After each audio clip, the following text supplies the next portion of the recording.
अधिक मास महात्म्य अध्याय 22वा स्नान महात्म्य याचे कथनक या अध्यायामध्ये आलेले आहे, ज्याचे आता आपण श्रवण करणार आहोत. त्यापूर्वी श्री गणेशाला, गुरुदेवतेला आणि पुरुषोत्तमाला वंदन करूया आणि श्रवणाला प्रारंभ करूया. श्रीहरी विष्णू म्हणाले, अधिक मासातील स्नानाचे महत्त्व हे फार मोठे आहे.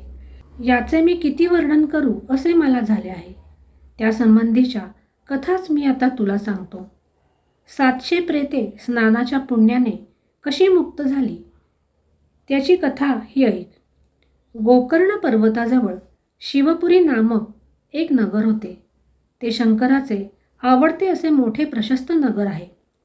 चौक, मार्ग, उंच महाल, मंदिरे, उपवने यांनी सुशोभित अशा त्या नगरामध्ये आपापले स्वधर्म कर्म आचरण करणारे नागरिक हे भक्तिपूर्वक राहत होते.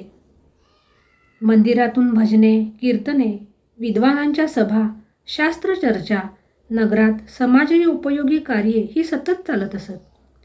तेथे विप्रदास नावाचा एक सदाचारी संपन्न शूद्र राहत असे. त्याची पत्नी मोठी पतिव्रता होती.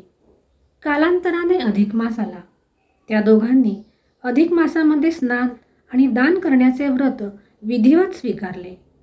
गोकर्ण पर्वताच्या पायथ्याशी सारणेश्वर नावाचे शिवमंदिर आहे. तेथे गोकर्णी नावाच्या नदीचा प्रवाह आहे. तेथे ती दोघे रोज स्नाने करू लागली. सारणेश्वराचे दर्शन आणि पूजन करावे असा त्यांचा नित्यक्रम होता. त्यांनी प्रतिदिनी विप्रांना वस्त्रे आणि द्रव्य दान देण्यास प्रारंभ केला. आपण स्वतः गरीब आहोत व तुम्ही स्वल्प संतुष्ट आहात. दाने स्वीकारून आपण माझ्यावर उपकार केले आहेत.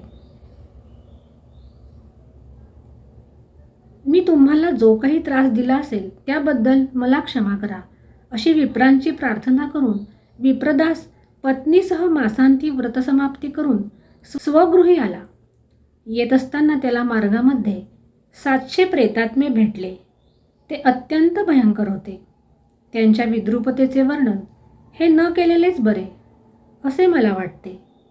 विप्रदासाच्या पत्नीला त्याचे फार भय वाटले, पण विप्रदास हा धीट आणि शांत होता. त्याने त्या भूतांची सर्व कहाणी विचारली. ती भूते विप्रदासाच्या दर्शनाने थोडीफार सुखी झाली. त्यांनी आपल्या पूर्वजन्मातील केलेल्या अनेक पापांची माहिती ही त्याला सांगितली आणि सध्याचे हालसुद्धा सांगितले. त्यांनी विप्रदासाला आपला उद्धार करण्याची प्रार्थना केली. विप्रदासाला त्याची दया आली. त्याने अधिक मासामध्ये जी स्नाने केली होती त्या स्नानांचे 7 दिवसांचे पुण्य त्या 700 भूतांच्या उद्धारार्थ दिले. त्यावेळी ते सर्व जीव प्रेतयोनीतून मुक्त होऊन दिव्य देह धारण करून विमानातून स्वर्गलोकी गेले. श्रीहरी विष्णू म्हणाले, आणखी एक गोष्ट अशी आहे की प्रभास नामक पुण्यस्थान सौराष्ट्रात आहे. तेथे सोमशर्मा नावाचा विप्र राहत होता. तो अत्यंत सद्गुणी, भक्तिमार्गी, विद्वान आणि उदार मनाचा होता. त्याने जप, तप, यज्ञ आदी अनेक धार्मिक कृत्ये केली होती. नाना प्रकारच्या तीर्थयात्रा आणि स्नाने केली होती. एकदा तो सिंधू सरस्वती संगमावर पत्नीसह स्नानासाठी जात असता तेथे पर्वतप्राय शरीराचा एक भयंकर राक्षस समोर उभा राहिला. त्याला पाहून प्रथम सोमशर्मा हा घाबरला. तो राक्षस सोमशर्म्याच्या अंगावर धावून आला. परंतु तेवढ्यात सोमशर्माने नृसिंहाचे स्मरण करून तेथे स्थिर उभा राहिला. त्यावेळी त्या तपस्वी सोमशर्म्याच्या दिव्य तेजस्वी दर्शनाने राक्षसाचे मन हे एकदम पालटून गेले.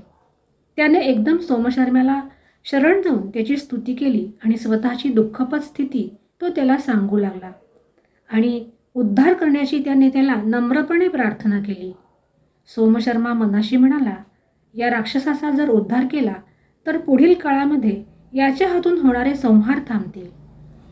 त्याने आपल्या हातामध्ये उदक घेतले आणि आपण जी अधिक मासामध्ये स्नाने केली त्यातील एका स्नानाचे पुण्य त्या राक्षसाला अर्पण केले. त्यामुळे तो राक्षस तात्काळ आपला विक्राळ देह टाकून दिव्य शरीरधारी झाला. त्याने सोमशर्म्याची पुष्कळ अशी स्तुती केली. एक विमान आले आणि त्यात बसून तो गगनात गेला. त्याला स्वर्गामध्ये स्थान मिळाले.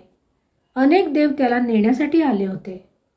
एवढी कथा सांगून श्रीहरी विष्णू म्हणाले, इंदिरे, अधिक मासातील स्नानाचे असे महात्म्य आहे. त्याचे पुण्य दुसऱ्यांना देता येते आणि पतितांचा उद्धारसुद्धा करता येतो. पुढील अध्यायामध्ये एकांतर उपवासाचा महिमा हा सांगितलेला आहे. वाल्मिकी दृढधन्वा राजाला विष्णू लक्ष्मी संवाद सांगत आहेत असे हे कथानक आहे. या ठिकाणी अधिक मास महात्म्याचा 22वा अध्याय हा समाप्त झाला. श्रीकृष्णार्पणमस्तु. अधिक मास महात्म्याच्या 23व्या अध्यायाचे श्रवण आपण याच्या पुढच्या भागामध्ये करणार आहोत.